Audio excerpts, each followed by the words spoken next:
Hey, you. Yeah, you. No. Not the person behind you. No, not the other person in the audience. I'm talking to you, the person behind the screen. Let's talk about this thing of senses being stupid. My favourite topic of conversation. It kind of is, because I like to talk about things that are true. But, it grinds my gears, ladies and gentlemen. This idea that senses are stupid and can't be abstract. This rant was inspired by a couple of comments that I saw on a platform recently that were discussing me and my channel. And someone said something to the effect of, well, she can't be a sensor actually because she's actually quite abstract-minded. And I was like, well, hey, flattered at first. Appreciate the compliments always. But I wanted to get to this, to the root of this issue, which is this thing in the Myers-Briggs community that sensors are really stupid or that they can't think, that they're not abstract. Please excuse all the energy that I have today. I didn't write a script for this video. No, for real. Let's talk about this thing, right? This idea in the community that sensors have this stigma of just not being abstract-minded in any way. I was joking before, I don't think all of you are like this. In fact, you're definitely not like this. In fact, most people understand that Myers-Briggs is not binary and that you have access to sensing, intuition, thinking, and feeling tools, just in different preferences. We understand that, most of us. Yet sometimes this kind of subliminal message or understanding of sensors comes out of like, if they're using a sensing preference in any capacity, they just aren't capable of thinking abstractly or deeply about things, and it cannot be further from the truth, my friends. Myers-Briggs cognitive functions are preferences. It's about where your energy and your attention goes most of the time. So when you are perceiving or judging a situation, it's about what you're paying attention to. Are you paying attention to the shared value and consensus of the group? Or are you immediately going inward and paying attention to your personal emotive response? That is an FE-FI difference. It doesn't mean that I, after going into my immediate emotional personalized response, can't then immediately go outward and choose to acknowledge the tribe or think about the tribe. It's about where your attention goes first, your natural preference. And that's how it works, okay? So by that logic, we as sensors prefer a sensing function. We prefer most of the time to be engaging with the physical, tangible world in some way. If we have a choice of sitting down and having a philosophical conversation when there's an opportunity to engage in something really novel and exciting, if you're an SE user, or to do something else. I don't know what the equivalent would be for SIs. If you want to, be bossy and make routines. That was a joke.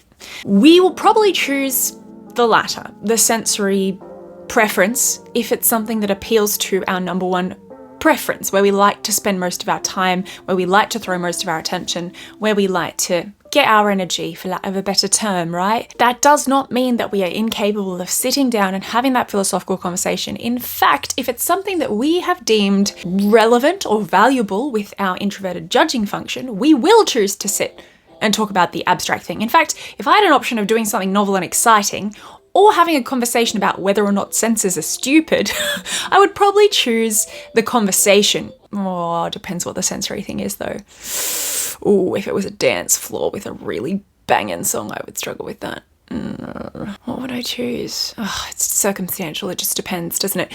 Anyway, but I have chosen the conversation over the sensory stimuli some of the time if I've decided with my introverted judging function that that thing is important, or if someone's presenting a new piece of data or evidence to contradict a particular pattern that I've built with my NI, I will want to sit down and probably argue against that, because of how naturally NI is quite subjective and we kind of take the SE data to refine our NI point, which means we can sometimes be blind to other perspectives. Like I think in a lot of my NI patterns that I've built, I am quite biased to them. So it would take a lot for me to sort of change that. But that's only because the SE data has pointed so strongly to that pattern. I've used the SE to refine the NI pattern. we're tangenting. Point is, if someone was talking about something that was important to an NI pattern of mine, or contradicted an NI pattern of mine, or was important to my FI value, I would choose that probably if the stakes were high enough. But 90% of the time I will be choosing the SE experience. It does not mean I am incapable of doing the deep dive, thinking deeply. I think in this community, obviously because I'm presenting a persona on this channel where I've thought a lot about Myers-Briggs, I have a lot of patterns that I've built with SE data. It can come across as I'm like an intuitive sometime, but I think it's because Myers-Briggs is something that I've literally been studying and gathering data for to refine those NI patterns for several millennia, it feels like. A long time, right? So I have those NI patterns that I've refined, I'm attached to them, I want to sort of teach people about them. That's what I'm doing on this channel. But if you were to come to me and be like, hey Kristen, can you talk to me about how, children watching a very particular genre of television or playing a particular genre of video game will have long-term impacts on their health for the rest of their life, I would just be like, I would have no data to go, or I would have nothing profound to say because I have not gathered any data for that point.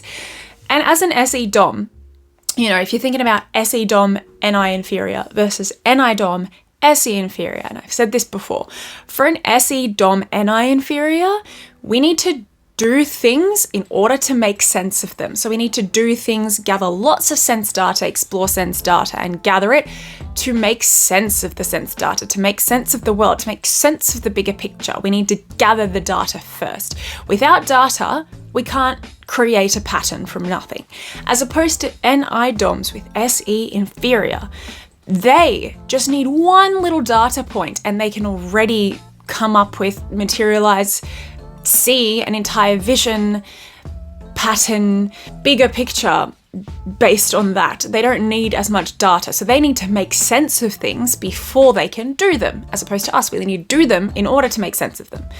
Difference in preference, okay? I am never going to be able to talk about an NI pattern if I don't have data to back it up. In fact, if people ask me about things that I have no data on, I can't help but say, look, I don't know about that. Like, I have to wait for experience. It's very common for SE DOMs to speak that way, but when we do have data for something, we know what we're talking about a lot of the time, and that's why it can come across like we are intuitives. It's because we are accessing that introverted intuition function because we've built patterns. It doesn't mean that we're an intuitive DOM. Like, there are so many subjects that I just do not have time for. If I don't have a personal attachment to it, or if it's not relevant for my NI patterns that I care about or have built, I would get drained and I will just, like, most of my day I'm just engaged primarily in the sensory world. You guys just happen to see this side of me that's quite in touch with that NI. So, to draw it to some kind of conclusion, SE is a vibe. That's not what I should be concluding. It is a vibe though, I'm not wrong. To draw this to a conclusion, do not look at an extroverted sensor and say, they are incapable of going deeper. They are incapable of seeing the abstract. When I was like 15 to my early 20s-ish, I definitely was less able to see abstract patterns, but that was because my preference, SE data, was so minimal in its experience that I couldn't actually build patterns as much. So my ability to see those abstract patterns was lower.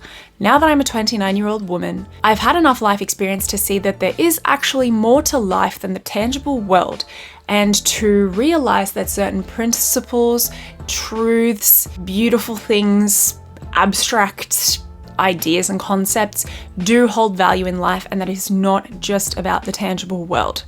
This is the natural thing that happens when you grow older and those sort of lower functions get a bit more integrated into your personality. My preference is still SE and my second preference is still FI. Those things always hit first. They're the things that I'm paying attention to first and foremost. And it's had its own value in the community because I've been able to bring observable SE data into my skits to sort of indicate to you guys how certain types might present externally in body language or whatever it is, you know? So every type has their value. Every type has gifts that they can give to the community. Please, if you're going to use MBTI, I would really advise, and I say this in truth but with love, if you're going to use MBTI, please use it with the cognitive functions in an understanding of the functions, that the functions are preferences of where our attention goes first. They are not behaviors. Sometimes they may manifest in certain behaviors. You might be able to find trends, but behaviors aren't guaranteed. It's not a deterministic predictor of behavior whatsoever, MBTI. And chosen behaviors are not cognitive functions. There's so many things that I do in my day-to-day life that show I prefer SE, to engage in the sensory world in an exploratory manner without storing it away anywhere, just experiencing it. Anything that's a chosen behavior aside from that is not my natural cognitive function. So I think I've rambled on long enough. I think you get the point. Thank you for watching this video. Please give it a like if you agree. I'm not sure how I came across in this video. I think there was, dare I say, a little bit of heat to my delivery, but please take that as me just having passion behind this topic and nothing more than me caring about the community and MBTI being utilised in good ways as a tool for understanding people, others, society on a functional level, which is such a TE thing to say. I just realised as I was saying it. Use it as a tool for functionality of the society. Anyway, I'm done. You guys are great. We'll chat soon. Please let me know your thoughts in the comments. Okay, bye. Senses unite! Lol, I'm not going to create that us and them mentality. Let's all unite. Great.